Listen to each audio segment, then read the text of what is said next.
தமிழ்நாட்டு வரலாற்றில் செப்டம்பர் 27 என்பது ஒரு கருப்பு நாளாக மாறிவிட்டது. இன்றைய நாள் அனைவருக்குமே உறக்கம் தொலைத்த ஒரு நாளாக இருக்கிறது.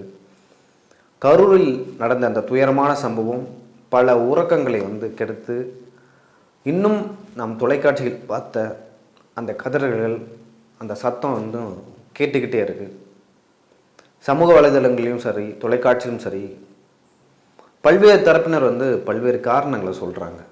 இதுதான் காரணம், அதுதான் காரணம், அந்த கட்சி இந்த கட்சி அப்படின்னு சொல்லிட்டு இது ஓரமாக ஒதுக்கி வச்சுட்டு, பாதிக்கப்பட்ட மக்களோட நம்ம இந்த நேரத்தில் நிற்கிறது தான் சரியாக இருக்கும்னு நான் நினைக்கிறேன். ஏன்னா ஒரு உயிரோட மதிப்பு நம்ம குடும்பத்தில் ஒருத்தவங்க இறந்தால் தான் தெரியும். ஸோ இந்த நேரத்தில் நம்ம மற்றவங்கள குறை சொல்கிறத விட்டுட்டு, பழி போடுறதை விட்டுட்டு, அந்த குடும்பங்களோட துணை நிற்கிறது தான் ரொம்ப முக்கியம்னு சொல்லிட்டு நான் நினைக்கிறேன். அந்த வகையில் கட்சிகளை தாண்டி மனிதர்களாக இந்த நேரத்தில் நம்ம எல்லாமே ஒன்றுபட வேண்டும். இன்றைய நாள் எனக்குமே ஒரு உறக்கம் இல்லாத நாளாக மாறிவிட்டது அப்படின்னு தான் சொல்லணும். ஸோ எப்பொழுதுமே வாரம் வாரம் நான் ரெட்ஃபிக்ஸ் ஃபெலிக்ஸ் இருக்கார்ல, ஒரு ஆஃபீஸுக்கு போயிட்டு விஜய் அவர்கள் பேசி முடித்த பின் நாங்கள் 2 பேரும் நேர்காணல் பண்ணுறது வழக்கம். ஸோ அந்த வகையில் நாங்கள் என் சேனல் மற்றும் அவரோட சேனலுக்கு நேர்காணல் பண்ணோம்.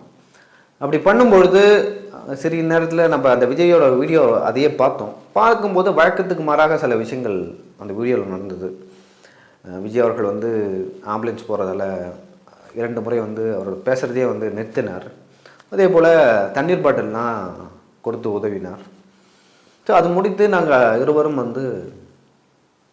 நேர்காணல் தொடரும்போது நாங்கள் இந்த மாதிரியான உயிரிழப்புகள் அங்கே நடந்தது அப்படின்னு சொல்லிட்டு அப்போது தொலைக்காட்சிகளில் வரல, சமூக வலைதளங்களும் வரல. அந்த சூழ்நிலையில் நாங்கள் நேர்காணல் தொடர்ந்துட்டு என்னோட முடிச்சுட்டு அவரோட சேனலுக்கு பண்ணும்பொழுது செய்தி சேனலில் இந்த மாதிரி நியூஸ் வருது. இந்த மாதிரி கிட்டத்தட்ட ஒரு 30 பேர்கிட்ட மயங்கி போயிட்டாங்க, அதில் 7-8 பேர்கிட்ட இறந்துட்டாங்க. சரி நம்ம இதை பேசிடலாம், இது கொஞ்சம் ஆடாக தெரியுது, என்ன நடந்துருக்கும், சரி எதுவுமே தெரியாமல் நம்ம பேசக்கூடாது அப்படின்னு சொல்லிட்டு நாங்கள் தொடக்கத்தில் நீங்கள் இப்போ போய் பார்த்தாலும் தெரியும், ரெட்ஃபிக்ஸில் அந்த இன்டர்வியூவில் என்ன நடந்ததுன்னே தெரியல. ஏன்னா திருச்சியில், நாகப்பட்டினத்தில் அங்கெல்லாம் கூட்டம் நடந்துச்சு. ஸோ அங்கெல்லாம் இந்த மாதிரியான நிகழ்வுகள் நடக்கலை, ஏன் கரூரில் மட்டும் நடக்குது அப்படின்னு சொல்லி நாங்கள் 2 பேரும் பேசிக்கிட்டு இருந்தோம். நாங்கள் அந்த நேர்காணலை முடிச்சுட்டு தொலைக்காட்சியை பார்க்கும்போது கிட்டத்தட்ட 30 உயிரிழப்புகள் மேலே நடந்துருச்சு. எங்களுக்கு பார்க்கவே ரொம்ப அதிர்ச்சியாக இருந்தது. என்ன 30 பேர் அதுக்குள்ளே இறந்துட்டாங்களா அப்படின்னு சொல்லிட்டு நாங்கள் 2 பேரும் டிஸ்கஸ் பண்ணோம். இது எப்படி நடந்திருக்கும், அதுக்கான வாய்ப்பே இல்லை. ஏன்னா அந்த கூட்டத்தில் விஜய் அவர்கள் தொடர்ந்து பேசுகிறாரு. பேசிகிட்டு இருக்கும்போதே உங்களுக்கு தெரியும், ஆம்புலன்ஸ் போயிடுச்சு, தண்ணி பாட்டில் தூக்கி அடிக்கிறாரு, அது கொடுக்கப்படுது. ஒரு கட்டத்தில் ஆதவ அர்ஜுன் அவர்கள் மேலே இந்த மாதிரி ஒரு பொண்ணு தொலைஞ்சிட்டாங்க, அவங்க ஃபேமிலி கண்டுபிடிக்க சொல்கிறாங்க அப்படி சொல்லிட்டு சொன்னார். ஆனால் நான் எப்படி பார்க்குறேன்னா, அதை அவர் ஆதவ அர்ஜுன் என்ன சொல்லிருப்பாருன்னா, விஜய்கிட்ட நிறைய பேர் மயக்கம் போட்டு வந்துட்டாங்க, நிறைய பேர் உயிர்ந்துட்டாங்க, இப்போவே பேச்சை கட் பண்ணுங்க, அந்த மாதிரி தான் சொல்லியிருக்கணும்னு நான் நினைக்கிறேன். அதனால தான் அதன் பிறகு விஜய் அவர்கள் பேசுறதை நிறுத்தினார். அதன் பிறகும் பேசலை. இது ஒரு புறம் இருக்கட்டும். ஸோ இந்த சம்பவம் எப்படி நடந்தது அப்படின்னு சொல்லிட்டு எனக்கு புரியவே இல்லை. இது எப்படி நடந்திருக்கும், வாய்ப்பே இல்லையே அப்படின்னு சொல்லிட்டு அப்புறம் வர தகவலெல்லாம் பார்க்கும்போது நடந்தது உண்மைதான் அப்படின்னு சொல்லிட்டு எனக்கு நிறைய நண்பர்கள் கரூரில் இருக்காங்க, அவங்ககிட்ட பேசினேன், சமூக வலைதளங்கள், வீடியோக்கள் அப்படின்னு சொல்லிட்டு பார்க்கும்போது ரொம்ப நம்பவே எப்படி சொல்கிறது, ரொம்ப அதிர்ச்சியாக இருந்தது. ஸோ நடக்கக்கூடாத ஒரு விஷயம் நடந்தது. அங்கிருந்த நிறைய பத்திரிகையாளர்கள், அதே போல் அங்கிருந்த தாவேக தொண்டர்கள் என்ன சொன்னாங்கன்னா, கரூரில் கிட்டத்தட்ட ஒரு 12-1 மணிலேருந்தே நிறைய கூட்டம் வந்த மனம் வந்தது. விஜய் அங்கே வந்துட்டார், இங்கே வந்துட்டாருன்னு சொன்னாங்க. ஆனால் ஒரு 7-8 மணி ஆயிடுச்சு கரூர் அந்த வேலுசாமிபுரத்துக்கு வர்றதுக்கு.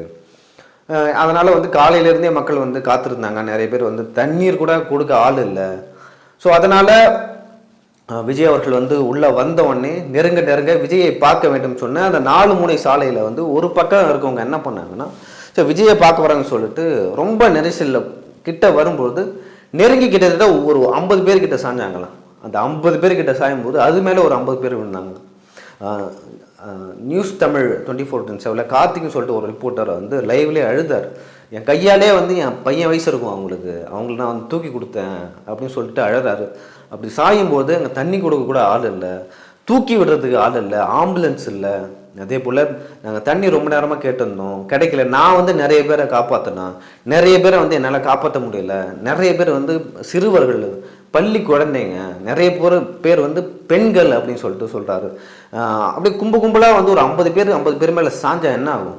ஸோ மூச்சு விட முடியாது, ஏற்கனவே அங்கே கூட்டம். ஸோ இப்படிலாம் இருக்கும் பொழுது அங்கே ஒருவேளை வந்து இன்னும் கொஞ்சம் பாதுகாப்பு வசதிகள் இருந்திருந்தா, இல்லை வந்து தாராளமாக கொஞ்சம் இடம் இருந்திருந்தால் வந்து காப்பாற்றிருக்கலாம். ஸோ இதுலேருந்து என்ன தெரியுதுன்னா, இவ்வளோ கூட்டமான இடங்களுக்கு ஒரு பாதுகாப்பு இல்லாத ஒரு இடத்துக்கு வந்து இந்த மாதிரி கூட்ட நெரிசலில் போய் சிக்குவது வந்து ஆபத்தானது அப்படின்னு சொல்லிட்டு தெரியும். அந்த ஜல்லிக்கட்டுக்காக ஒரு புரட்சி நடந்தது, இப்போ மக்கள் கூடினார்கள். ஸோ அங்கே வந்து ஏன் இந்த மாதிரியான விஷயங்கள் நடக்கலாம்? அது ரொம்ப ஸ்பேசியஸான ஏரியா, லைக் பக்கத்தில் பீச் இருக்குது, கொஞ்சம் காற்றோட்டமாக இருக்கும். ஸோ மக்கள் வந்து எப்படி சொல்கிறது, இந்த மாதிரியான விஷயங்கள் நடக்கலை. ஆனால் ஏர்ஃபோர்ஸ் நடத்தின ஷோவில் வந்து கூட்டம் வந்து கூடியது. அதே போல் யாரும் எதிர்பார்க்கல அவ்வளோ கூட்டம் கூடும் அப்படின்னு சொல்லிட்டு. நடுவில் வந்து அஃபீஷியல்ஸ் மட்டுமே வந்து பங்கேற்கிற மாதிரி ஒரு சட்டம் செய்யப்பட்டது. அதனால தான் அந்த விபத்து ஏற்பட்டது. ஸோ ஏன்னா அந்த கரூரில் அந்த வேலுசாமிபுரம் என்பது ரொம்ப ரொம்ப சின்ன குறுகலான சாலை அப்படின்னு சொல்லிட்டு எம்பி இன்பதுரை அவர்கள் சொல்கிறார். அவர் சொல்லும்போது இன்னொரு விஷயத்தையும் சொல்கிறாரு. என்னென்னா, திமுகவுக்கு மட்டும்தான் வந்து அந்த பேருந்து நிலையத்துக்கு பக்கத்தில் இருக்கிற ரவுண்டானா ஒதுக்கப்படுது. அதிமுகவுக்கும் தமிழக வெற்றி கழகத்துக்கும் இந்த இடம் தான், புறம் இருக்குல்ல, அந்த சாலை தான் ஒதுக்கப்படுது. ஸோ ஒருவேளை அது ஒதுக்கப்பட்டிருந்தால் விபத்துக்கள் குறைஞ்சிருக்கும். இப்போ நேற்றைய தினம் வந்து எடப்பாடி பழனிசாமி அவர்கள் அதிமுக சார்பாக தேர்தல் பரப்புரையில் ஈடுபட்டார். அவர் தேர்தல் பரப்புரையில் வந்து ஈடுபடும் பொழுது இந்த மாதிரியான உயிரிழப்புகள் இல்லை அப்படின்னு சொல்லிட்டு சொல்கிறாங்க. என்ன காரணம்னா, எடப்பாடி பழனிசாமி அவர்கள் வந்து ஒரு நடிகர் இல்லை, அவருக்கு வந்து ஒரு மாஸ் இமேஜ் இல்லை.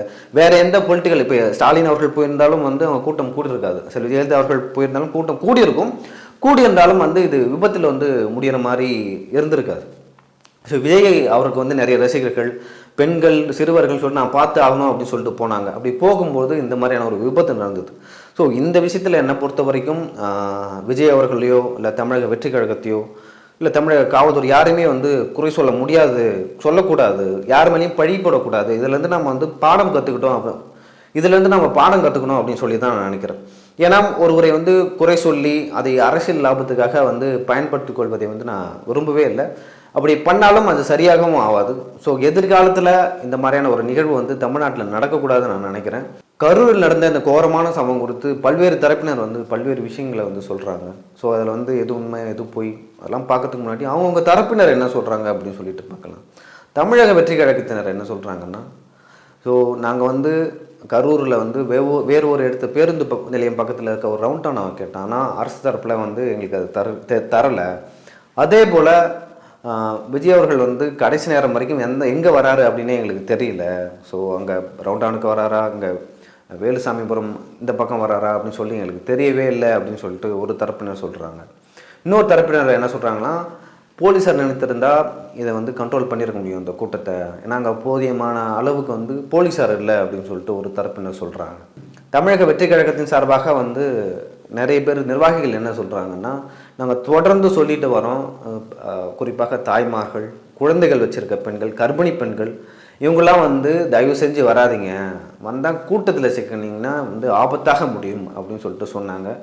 அதுதான் இப்போ நடந்திருக்கு. ஸோ தொடர்ந்து நாமளும் நிறைய அறிக்கைகளை வந்து தமிழக வெற்றி கழகத்தின் சார்பாக வந்து பார்த்துருக்கோம்.